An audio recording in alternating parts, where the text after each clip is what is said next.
That is a very, very impressive win for Belgium. And like that is a Belgium team who kind of took their foot off the gas in the second half. 12 points in the fourth quarter, after nearly 50 in the first half. That was such an impressive win. So impressive, I have to say. Like, Spain shot the lights out to start the game. And Megan Gustafson at 15 in the first quarter. I will also be talking a little bit later. She could be a perfect player for the Fever to try trade for, because she's on a fine contract and she doesn't play enough for the Aces that I could see them maybe willing to go and trade her for something. But when it came to Belgium today, this was a ridiculous performance. Like, first of all, you have Julie Van Loo out here with 13 points. Sure, 9 turnovers, but who gives a damn?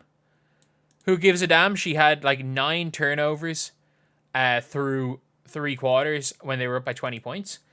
Belgium's offense in the fourth quarter, they did struggle against the zone a little bit, but I don't see America going to the zone at all. I don't really see France either going to the zone. Against man-to-man, the offense, the ball movement that Belgium play is like... If you want to watch good ball movement, like San Antonio Spurs 2014-esque, if you want to watch like elite ball movement in basketball, their ball movement might be up there with the best. It really might be. I hope, which of the Massies was injured? One of the Massies got injured. I think it was Becky Massey got injured, which is like their backup big. At least it's early enough in the competition where, look, you can go and just try to get yourself into the final. But Emma Meesseman is maybe the second best player in the world. Maybe the third best player in the world. I'm still not going to put her above Stewie or put her above Aja, but 6 assists, 9 rebounds, 17 points. And it wasn't even that. It was like how many times she just found people wide open under the basket. The ball would be like swung to her and she would just bat passes from the high post in high-low situations. Every single team in the WNBA should be doing whatever the hell they can to get Emma Meesseman back. Like, there's no question about that. She's the best player not in the WNBA. And if she goes to a contender, they become favorites. If she goes to a Liberty or Aces, it's just unfair. They've won. They've won already. And if she goes to a bubble or a playoff team, they become borderline contenders. As in, if she goes to like a Fever or a Sky, they become quite similar. They become in the like Seattle Storm range. And if she goes to a Seattle Storm, they instantly become contenders. Or like a Minnesota Lynx. She is crazy good. And also, like, look, she's averaging 26 points a game in the Olympics. And you might be saying, oh, she only had 17. Okay, cool. Her average what? Goes down to 20. What's it? It is 9. It goes to 23, 24 points a game. She's still the leading scorer in the Olympics. Which is so impressive. But the big thing, and it's the reason why I think Belgium are so dangerous, and so are... I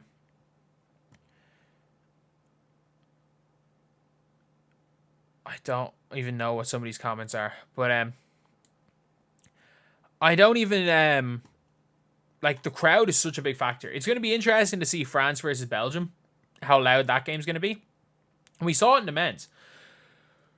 In a close game, a crowd can will you to a win. The crowd really can help in a close game. And Belgium, whoever USA face in the final. Look, Australia are not beating USA. They're just not. Nigeria. I would love Nigeria to beat USA. They're just not. Or I can't see Germany beating France either.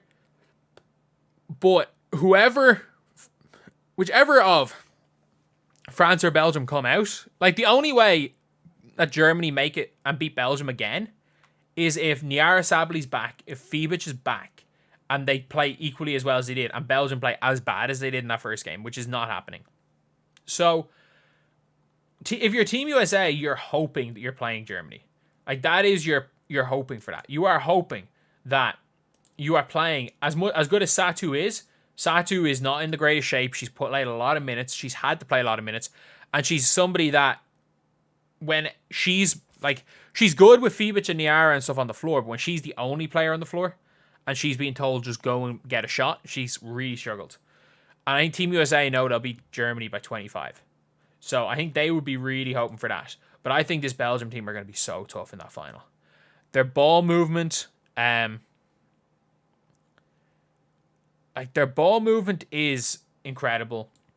They can just light it up. Like if you're looking at the 3-point percentage, they shot 50% from 3.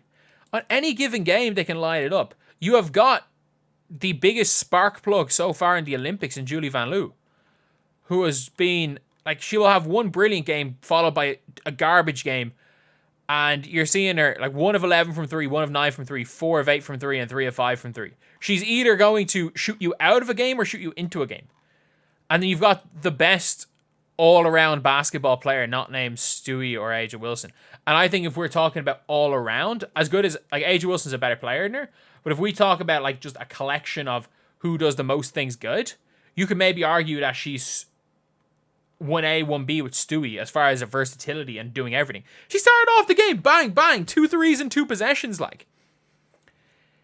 It's gonna be tough for America. It's gonna be tough, and I've said France might be the biggest rivals because I do think France have like a Gabby Williams that can slow down maybe a Stewie. I know Stewie's bigger, but she is she's that level of a defender. Gabby Williams can slow down their guards. The only problem is when it comes to Belgium is that they don't match up well to A'ja Wilson, and they're gonna need A'ja Wilson to have a horribly bad game like she had in the first game with 7 turnovers.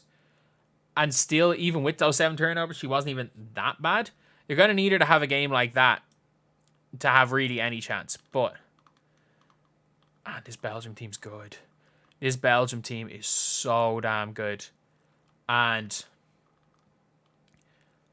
like they won their last game they need to win by 27. And they pulled it off.